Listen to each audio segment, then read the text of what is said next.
Hello प्यारे बच्चों। बेटा आज हम आपकी क्लास 9 की प्रश्नावली मैथ्स की नई प्रश्नावली शुरू कर रहे हैं जिसका नंबर है 10.1 है ना। व्रत सर्कल। देखो बहुत छोटी सी सिर्फ 2 प्रश्न हैं इसके अंदर, एक ये फर्स्ट है और एक ये सेकंड है। 10 मिनट की प्रश्नावली है ना। बहुत ही इंटरेस्टिंग है, बहुत आसान है। व्रत आप लोगों ने खूब बनाए हैं, लेकिन इससे पहले हमको ये छोटी छोटी इसके बारे में कुछ बातें जान लेनी है ना, कि ये व्रत आखिर क्या होते हैं। ठीक है ना। तो ये व्रत का चैप्टर है।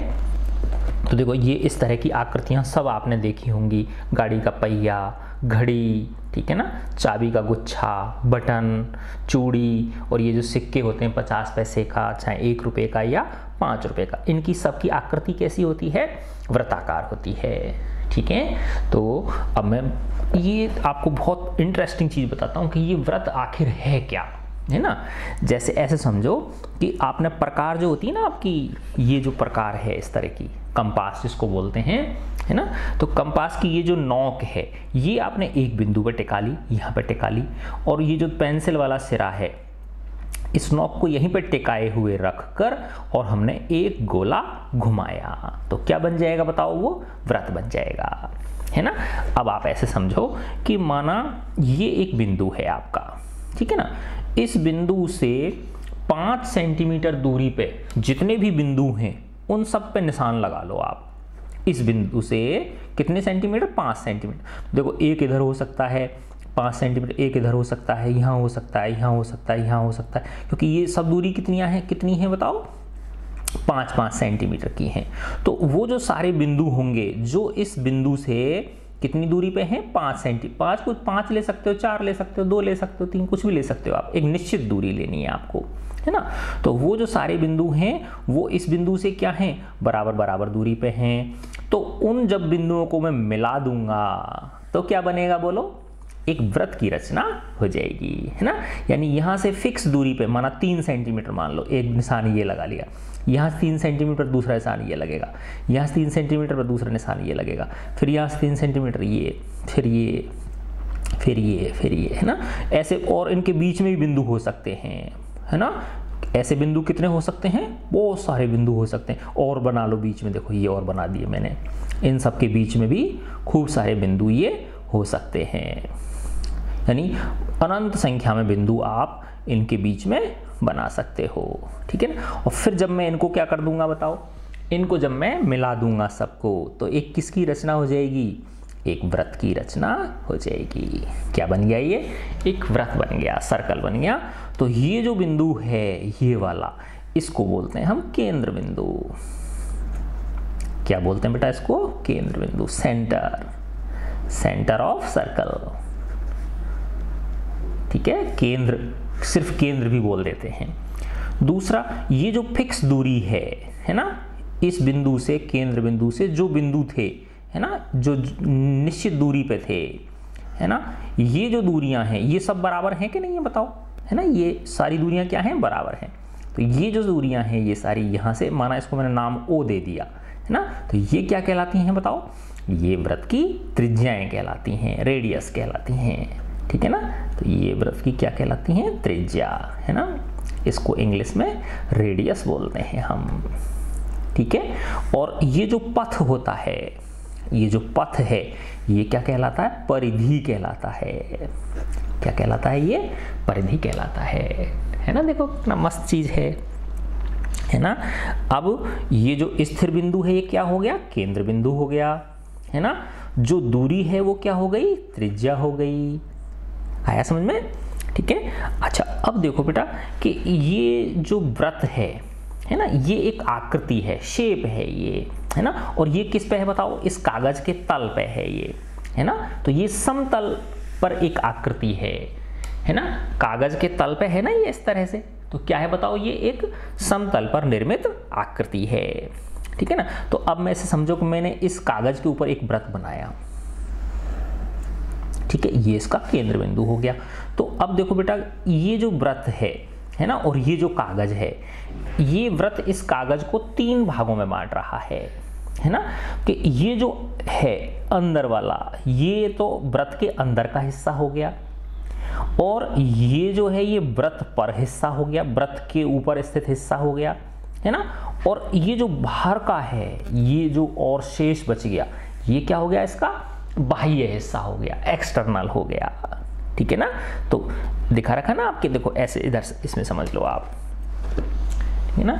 ये कोई एक कागज का शीट थी, उसमें हमने क्या बना लिया, एक वृत्त बना लिया। तो इस वृत्त ने इस कागज की शीट को 3 भागों में बांट दिया, है ना। ये जो अंदर वाला हिस्सा है इसको बोलते हैं अभ्यंतर, इंग्लिश में इंटीरियर बोलते हैं, इंग्लिश में क्या बोलते हैं, इंटीरियर, ठीक है। और दूसरा ये जो परिधि वाला हिस्सा है ये वृत्त हो गया, और जो इसके बाद जो बचा इस पेपर का शेष हिस्सा जो बचा, जो ब्लू कलर से दिखा रखा है ये, है ना।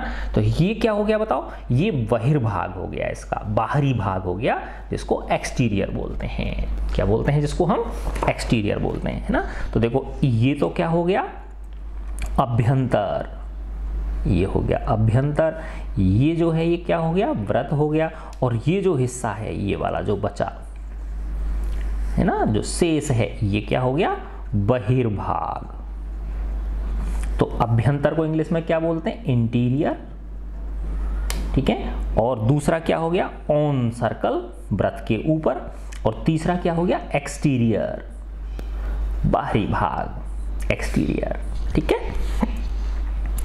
तो इस तरह से इसको ये 3 भागों में बांट देता है। अब देखो हम वो और मजेदार चीजें देखते हैं कि ये मैंने एक वृत्त बनाया, ठीक है, ये एक वृत्त बना दिया, ये इसका केंद्र हो गया, है ना। अब देखो बेटा, ये जो इसकी परिधि है ना, ये जो इसकी परिधि है, इसके किन्हीं 2 बिंदुओं को, एक बिंदु ये ले लिया मैंने और एक बिंदु ये ले लिया, इन दोनों को मिला दिया, है ना। माना ये बिंदु A है और ये बिंदु B है, इन दोनों को मिला दिया मैंने, है ना। तो ये जो AB है ये इसकी जीवा कहलाती है। क्या कहलाती है बेटा, इसको हिंदी में हम जीवा बोलते हैं और इंग्लिश में हम इसको कॉर्ड बोलते हैं। चौड़ नहीं बोलेंगे, CHORD, चौड़ नहीं, कॉर्ड बोलते हैं। क्या बोलते हैं बेटा, इसको कॉर्ड, ठीक है। तो ऐसी कितनी जीवा हो सकती हैं, अनेक जीवाएं हो सकती हैं, है ना। दूसरी ये लो, देखो ये बना दी मैंने, माना ये बिंदु P है, ये Q है, इधर भी हो सकती हैं, कोई जरूरी नहीं है कि यहीं हो, ऐसे भी हो सकती हैं।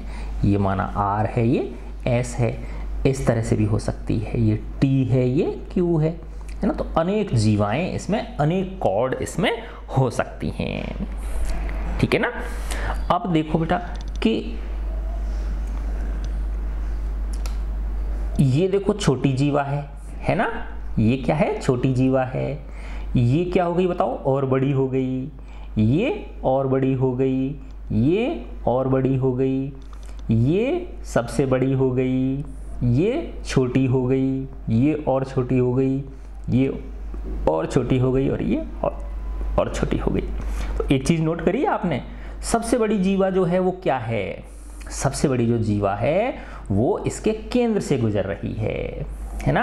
और ये यहां से लेके यहां तक जो है, तो देखो केंद्र से लेके ये दूरी R कहलाती है ना बेटा, है ना। तो इधर R है तो ये दूरी भी क्या हो गई, R हो गई। तो ये त्रिज्या की दुगनी हो गई कि नहीं हो गई। तो केंद्र से गुजरने वाली जो जीवा होती है वो क्या कहलाती है, व्यास कहलाती है। और इंग्लिश में इसको डायमीटर बोलते हैं।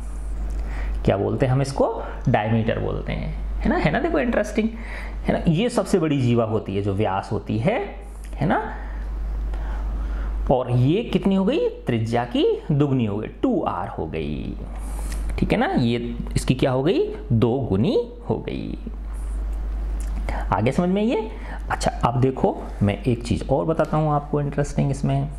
अब बनाते हैं चाप के ऊपर आते हैं ना। तो देखो ये माना एक वृत्त है हमारा, तो इसके परिधि के 2 हिस्से ले लिए मैंने, ये वाला है ना, ये माना A है और ये B है। तो ये जो पार्ट हुआ, ये वाला जो हिस्सा हुआ है ना, ठीक है ना, ये जो हिस्सा हुआ ये वाला, ये बिंदु आपका A है और ये बिंदु आपका B है, ठीक है ना। ये कहलाता है बेटा, यानी इसके परिधि का एक जो टुकड़ा होता है ये चाप कहलाता है। क्या बोलते हैं इसको, चाप बोलते हैं। और इंग्लिश में इसको आर्क, इंग्लिश में क्या बोलते हैं, आर्क बोलते हैं, ठीक है। ये आर्क हो गया। तो अब देखो बेटा ये 2 हिस्सों में बट गया कि नहीं बट गया, एक तो ये चाप हुआ और एक ये भी तो हुआ कि नहीं हुआ, है ना। ये दूसरा ये वाला हो गया। अगर माना एक बिंदु और मार्क कर लूँ मैं यहाँ पे, ये सी बिंदु मार्क कर लूँ, है ना। तो देखो ये जो ए बी है, एक चाप तो ये हो गया और दूसरा ए सी बी, है ना। तो दूसरा चाप कौन सा हुआ, ये वाला हुआ कि नहीं हुआ, ये वाला, है ना। तो ये माना ए था, ये बी था और ये आपका सी था। तो ये जो है ये भी चाप है और ये भी चाप है, ये लघु चाप कहलाता है। ये क्या कहलाता है, लघु चाप बोलते हैं इसको, है ना। और ये क्या हो गया, दीर्घ चाप हो गया, बड़ा चाप, है ना।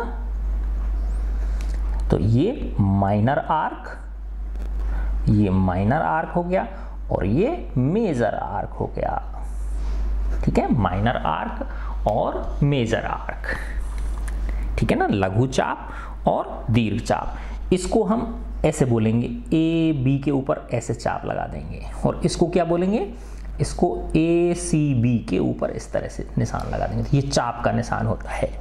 किसका निशान होता है बेटा, ये चाप का निशान होता है ना। देखो इंटरेस्टिंग। अच्छा अब इसमें दो चीज और हैं, ऐसे समझो आप, देखो कि माना एक मेरे पास ये रोटी है ना, रोटी है, ठीक है। अब या जैसे कच्ची रोटी जैसे बेलते हैं ना अपन, वो वाली है ना। अब यहां से ऐसे काट दिया, है ना, ये जीवा है, ये जीवा काट दी इसमें से, है ना। और ये वाला हिस्सा इसमें से अलग कर दिया मैंने, है ना। ये वाला हिस्सा क्या कर दिया, इसमें से अलग कर दिया, है ना। तो देखो ये कुछ इस तरह से हो जाएगा, नहीं हो जाएगा, है ना। ये कुछ इस तरह से हो गया, है ना। और बाकी का फिर ये बच जाएगा ना, बाकी का कुछ ऐसे होगा कि नहीं होगा, है ना। बाकी का कुछ कैसे बन जाएगा, इस तरह से बन जाएगा। ये बाकी का शेष हिस्सा हो गया। ये क्या हो गया आपका, शेष रिमेनिंग हिस्सा ये वाला हो गया, है ना। यहां ये केंद्र इसका ये रहा, ठीक है। तो देखो ये जो है बेटा, ये वाला जो हिस्सा हमने निकाला, है ना। तो इस हिस्से को हम बोलते हैं वृत्तखंड। इसको क्या बोलते हैं, वृत्तखंड, वृत्तखंड, ठीक है ना। और इंग्लिश में बोलते हैं segment, SEGMENT, segment, segment of circle, है ना। अब देखो ये छोटा हिस्सा है और ये क्या है, बड़ा हिस्सा है।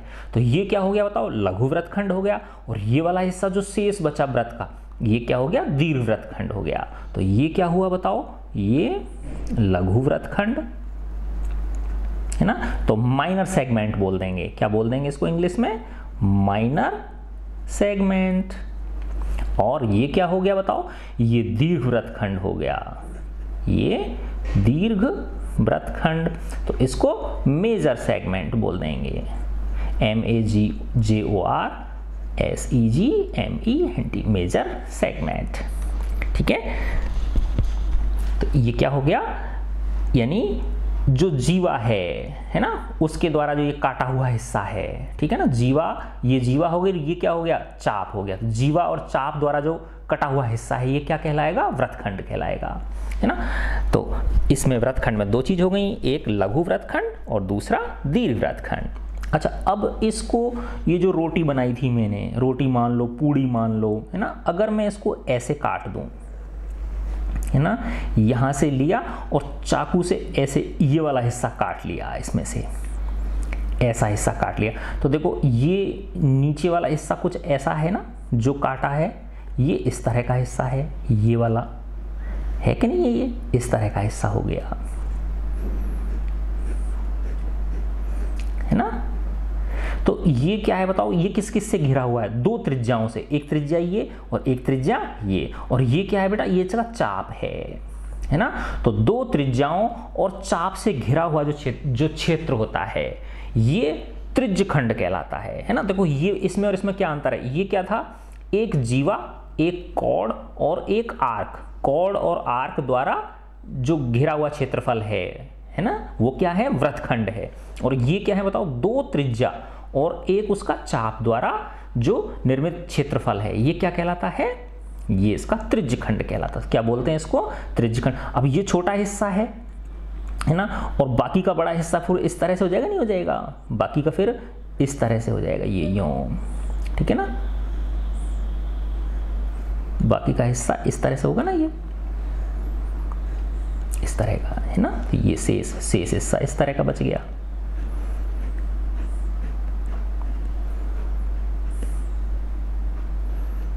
ठीक है ना, थोड़ा ये बड़ा बन गया तो इसमें से ये निकाल लेंगे तो ये बचेगा। तो ये क्या हो गया बताओ?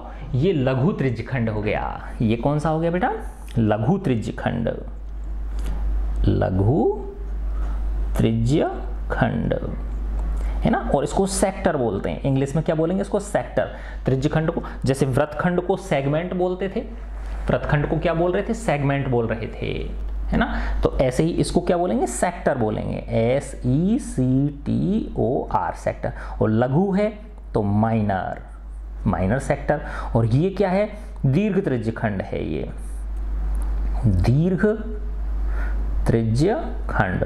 तो त्रिज्यखंड को तो सेक्टर है ना, और दीर्घ है तो क्या लग जाएगा? मेजर। तो ये मेजर सेक्टर हो गया, है ना। तो देखो ये मैंने बेटा आपको जो व्रत के बारे में सामान्य बातें बताई, है ना।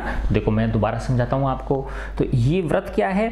एक निश्चित बिंदु से, है ना, अगर हम समान दूरी पर स्थित बिंदु मार्क कर लें और उन सबको मिला दें तो क्या बन जाता है? एक व्रत बन जाता है ना। तो व्रत क्या है? एक समतल पे बनाई गई आकृति है ये, ठीक है ना, समतल पर बनाई हुई क्या है? ये आकृति है, ठीक है। और ये जो स्थिर बिंदु है ये क्या कहलाता है? केंद्र कहलाता है, सेंटर कहलाता है ये, है ना। और जो इस केंद्र से जो निश्चित दूरी पे जो बिंदु थे उनको मिलाने वाली जो रेखाएं हैं ये क्या कहलाती हैं? या जो निश्चित दूरियां हैं ये त्रिज्या कहलाती हैं, ठीक है, रेडियस। अच्छा, अब ये एक व्रत जो है, माना इस पेपर पे मैंने एक व्रत बना दिया, ये व्रत इसको कितने भागों में बांटता है? 3 भागों में। एक इसका अंदर वाला हिस्सा, अभ्यंतर, जिसको इंटीरियर बोलते हैं, अभ्यंतर, ठीक है। दूसरा व्रत के ऊपर हो गया तो ऑन सर्कल हो गया। तो ये क्या कहलाता है? ये किसके ऊपर है? व्रत के ऊपर है ये, है ना, ये व्रत पर है।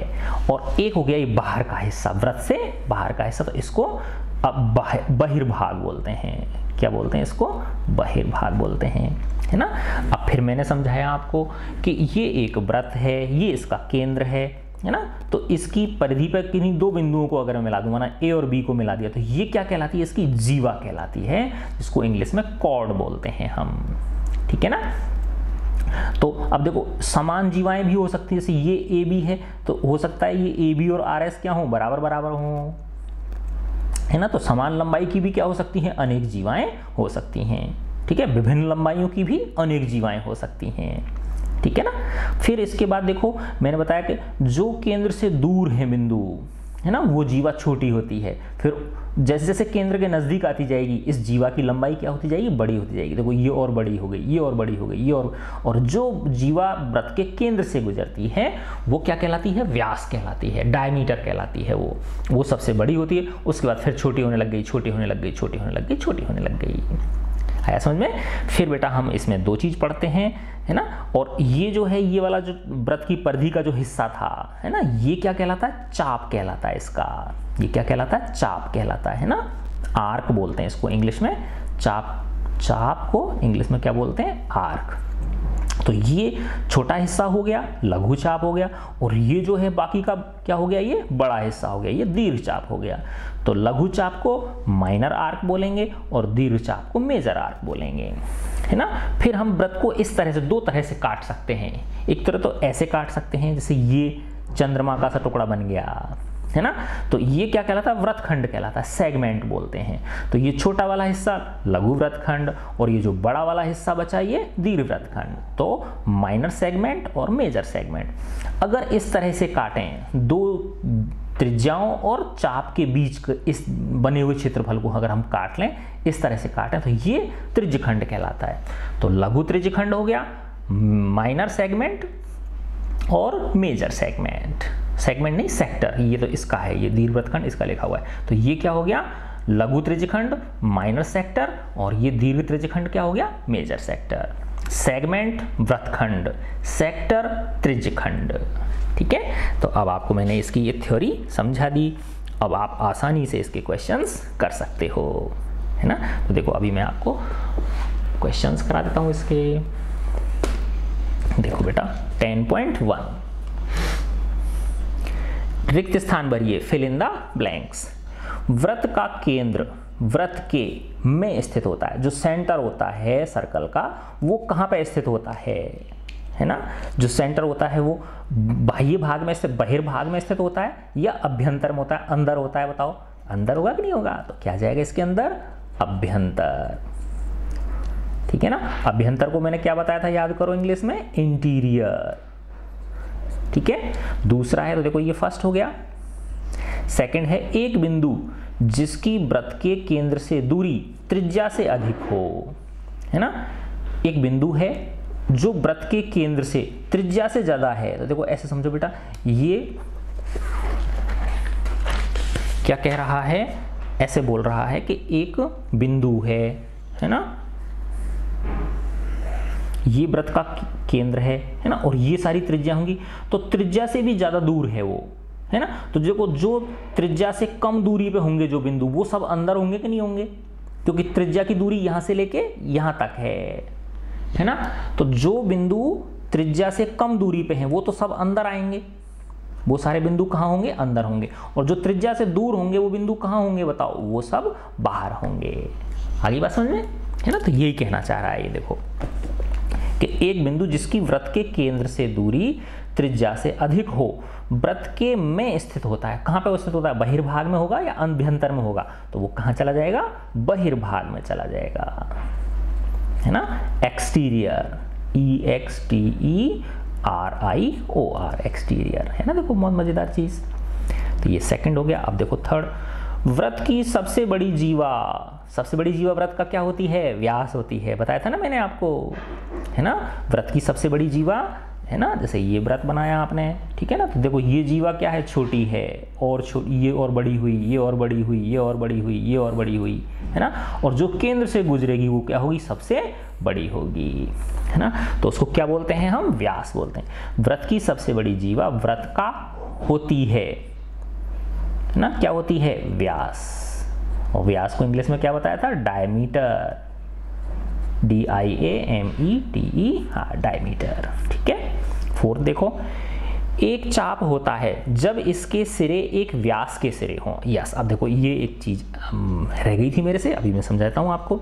एक चाप को क्या बोलेंगे हम, जब इसके सिरे एक व्यास के सिरे हों, है ना। तो देखो बेटा, ये केंद्र हो गया, ये वृत्त हो गया, और ये मैंने एक व्यास बना दिया, है ना। तो ये व्यास के सिरे हैं, एक तो ये सिरा है और एक ये बी सिरा है ना। तो ये जो चाप हैं, तो देखो अब ये एक चाप ये हो गया, एक चाप तो ये वाला हो गया, और दूसरा चाप क्या हो गया, ये वाला हो गया, ठीक है ना। तो जब चाप के दोनों सिरे एक व्यास के दोनों सिरे हों, तो वो क्या बन जाता है, वो एक अर्धवृत्त बन जाता है। क्या बन जाता है बेटा, वो अर्धवृत्त। क्या बन जाता है, अर्धवृत्त। और इसको इंग्लिश में बोलते हैं सेमी सर्कल, है ना। तो एक अर्धवृत्त नीचे बन गया और एक अर्धवृत्त ऊपर बन गया। ऐसे भी हो सकता है, ये कोई जरूरी नहीं कि इसी तरह से हो, है ना। ये जो व्यास है वो ऐसे भी हो सकता है ना। तो ये माना PQ है, तो देखो एक हिस्सा ये वाला हो गया, है ना, और एक हिस्सा इसका ये वाला हो गया। तो ये भी एक अर्धवृत्त है, ये भी क्या है, एक अर्धवृत्त, और ये भी क्या है, एक अर्धवृत्त है, ठीक है ना। तो एक चाप होता है जब इसके सिरे एक व्यास के सिरे हों, है ना। तो क्या बोलते हैं इसको, अर्धवृत्त बोलते हैं, अर्धवृत्त। इंग्लिश में क्या बोलते हैं, सेमी सर्कल, सेमी सर्कल, ठीक है। अब देखो, वृत्तखंड एक चाप तथा के बीच का भाग होता है। जो वृत्तखंड होता है वो चाप और किसके बीच का भाग होता है, बताओ, चाप और जीवा के बीच का होता है कि नहीं होता है ना। जो वृत्तखंड होता है वो किससे बनता है ना। जैसे ये वृत्त है आपका, है ना, तो ये माना ये वृत्तखंड है आपका, ठीक है। तो ये तो चाप हो गया, और ये क्या है बताओ, ये जीवा है कि नहीं है, तो वृत्तखंड जो बनता है वो किससे बनता है? चाप और जीवा से बनता है। त्रिज्यखंड जो बनता है वो किससे बनता है? चाप, है ना, और दो त्रिज्याओं से बनता है। त्रिज्यखंड किससे बनता है? ये तो चाप हो गया और ये क्या हो गई? दो त्रिज्याएं हो गई, है ना अंतर इसमें, पहले बताया था ये तो मैंने आपको। तो वृत्तखंड एक चाप तथा दूसरा क्या आ जाएगा? जीवा। जीवा के बीच का भाग होता है, इसको जीवा को इंग्लिश में क्या बोलते हैं? Cord, CHORD, cord. फिर 6 क्वेश्चन है, एक वृत्त जिस तल पर स्थित है उसे कितने भागों में विभाजित करता है? तो बताया था ना बेटा, वृत्त जो है वो जिस तल पर स्थित है, वो तल का मतलब जैसे कागज पे बनाओगे ना आप वृत्त, तो कागज एक तल हो गया उसका, तो उसे 3 भागों में विभाजित करता है ना। एक तो होता है अभ्यंतर, दूसरा वृत्त का हिस्सा हो गया और तीसरा उसका बहिर्भाग हो गया। तो उसे कितने भागों में विभाजित करता है? 3 पार्ट्स में ना। अब ये ट्रू फॉल्स पूछ रहा है और उसके कारण भी बताने हैं आपको। क्या बताने हैं? उसके कारण भी देने हैं। तो फर्स्ट है, केंद्र को वृत्त पर किसी बिंदु से मिलाने वाला रेखाखंड। केंद्र को वृत्त पर किसी बिंदु से मिलाने वाला रेखाखंड वृत्त की त्रिज्या होती है। बिल्कुल सही है ना। केंद्र को वृत्त पर स्थित किसी बिंदु से मिला दो आप, है ना। केंद्र को किससे मिला दिया? वृत्त पर स्थित किसी बिंदु से मिला दिया, तो ये क्या कहलाएगी? त्रिज्या कहलाएगी। चाहे ये बिंदु ये है तो ये भी त्रिज्या है, ये है तो ये भी त्रिज्या है, ये है तो ये भी त्रिज्या है, ये है तो ये सब क्या है बताओ? आर हैं। ये सारी की सारी इसकी रेडियस हैं, तो ये क्या है? ट्रू है। ठीक है, ये सही हो गया। सेकंड है, देखो, एक वृत्त में समान लंबाई की परिमित जीवाएं होती हैं। देखो एक नया शब्द है आपके लिए, परिमित। परिमित का मतलब होता है जिसकी संख्या निश्चित हो, है ना, जिसकी गिनती कर सकते हो आप, है ना। तो एक वृत्त में समान लंबाई की परिमित जीवाएं होती हैं। तो देखो मैंने बताया था, आपको याद हो जाएगा, आ जाएगा। देखो कि अगर ये एक वृत्त है ना, तो इसमें समान लंबाई की अनेक जीवाएं हो सकती हैं। देखो बेटा ऐसे समझो, माना जैसे देखो ये है, ये माना 3 सेंटीमीटर है, ठीक है ना। तो ये 3 सेंटीमीटर है, तो देखो ये इसको इधर ले लो और इस बिंदु को इधर ले लो, तो ये भी 3 सेंटीमीटर होगी कि नहीं होगी। फिर ऐसे ही एक बिंदु ये ले लो, एक बिंदु ये ले लो, तो ये भी 3 सेंटीमीटर होगी। ऐसे ये ले लो, ऐसे ये ले लो, तो ये भी 3 सेंटीमीटर होगी। तो ऐसे क्या बना सकते हो? ऐसी प्रकार से ये भी क्या होगी? 3 सेंटीमीटर होगी। एक बिंदु यहाँ ले लोगे, एक यहाँ ले लोगे, तो ये भी 3 सेंटीमीटर होगी।